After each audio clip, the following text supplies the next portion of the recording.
it turns into a durable, lasting peace.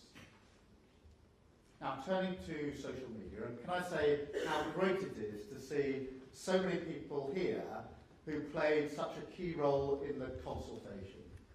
And, you know, some people are dismissive of processes like this, but policy making that doesn't listen very carefully to the voices of those it seeks to serve.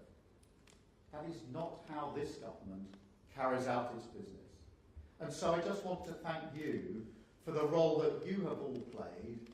And indeed, I want to thank all the people who have campaigned so courageously on this issue, including those who have done so after suffering terrible tragedy or loss. Thank you. Because today is a big moment for our country. This is a big step, real change for our children and our future. Because today I can announce that the government will ban access to social media for all children under the age of 16.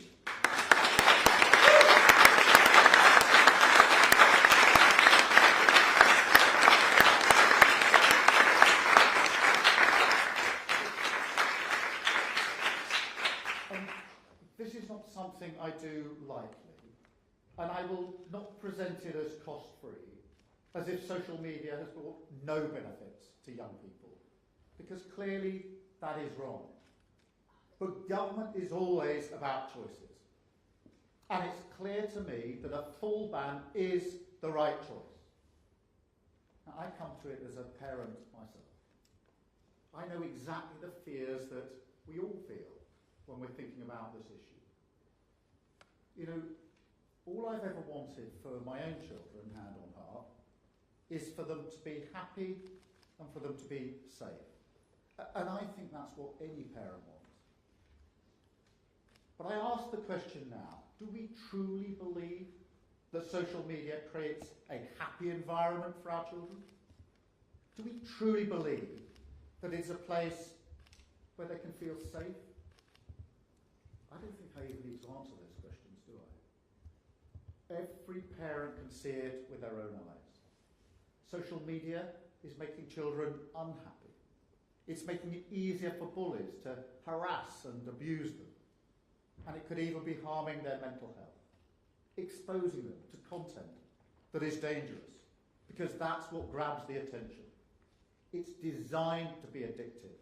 Of course it is. Features like the infinite scroll, they're designed to lock you in for hours. And if nothing else, there's an opportunity cost to that. It stops children doing their homework, reading, playing with their friends outside, going to bed at a decent hour. Now, that may not sound like much, but these are the activities that help a child develop into an adult. We know how important they are. We just never thought that something would come along to threaten them.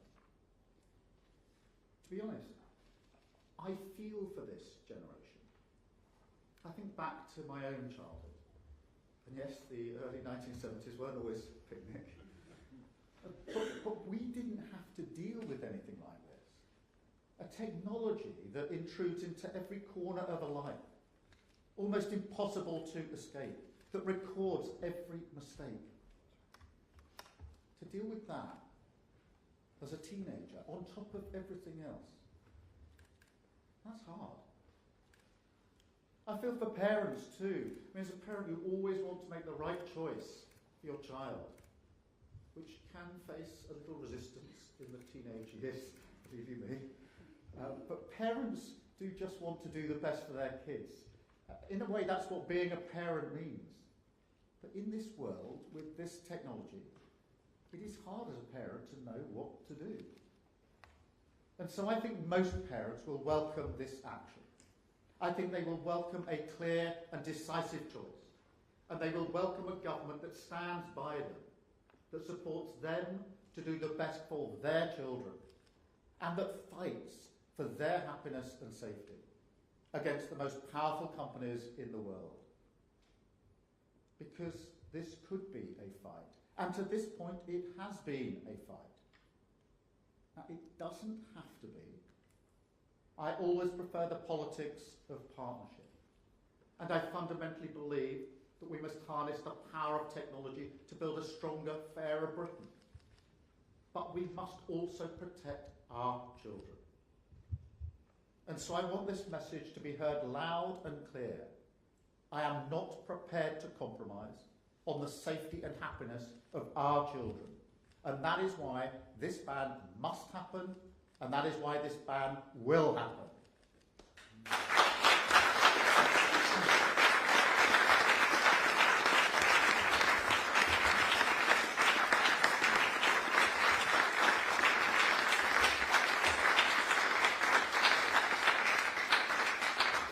But it won't be easy. I mean, some technology companies want us to think that social media is unchangeable, part of an almost natural order. But we have to resist that kind of learned helplessness. We have agency. We can change it, and we will. Yes, it's hard. Hard to legislate for, hard to regulate, hard to enforce. That's why we sought a wide range of views on this. That's why we listened to people, had a conversation. We looked carefully at the evidence, learned from countries like Australia that are taking similar steps. And we're not just bringing forward a ban, we're going further.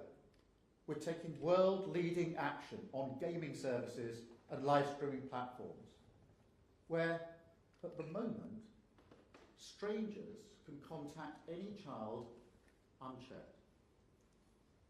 Just think about that. Is there a situation in the offline world where you would just let your child pair up with a stranger, an adult that you don't know anything about? No. So we're taking action on that.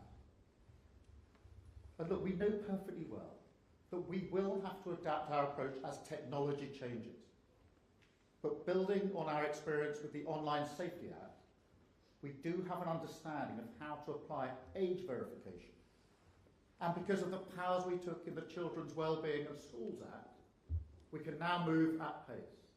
And crucially, we can adapt as technology changes. We have those powers. So we are ready and confident that this ban can be effective. Now, will it mean that no child ever logs onto social media again? No. But look, this might shock you, but it doesn't shock parents of teenagers. They get around other laws too. But we don't say, oh, look, a teenager managed to get a drink somehow, so let's not bother banning alcohol sales to children. We don't do that, do we? That would be utterly ridiculous. And so I just don't accept that argument. Laws are rules, but they're also an expression of our values. They shape the social contract. And so this will change the conversations that parents have and the expectations of children over time. It will make a huge difference. It will make our children safer. It will make our children happier. It will give them more time, more security, more freedom to grow up, more opportunity. And that, at the end of the day, is what this government is about. It's why so many of the investments that we've made are about supporting children and young people in childcare, new nurseries, family hubs, apprenticeships, tackling child poverty, mental health support, technical colleges, in a youth guarantee for young people struggling to find work. And today, it's exactly the same approach.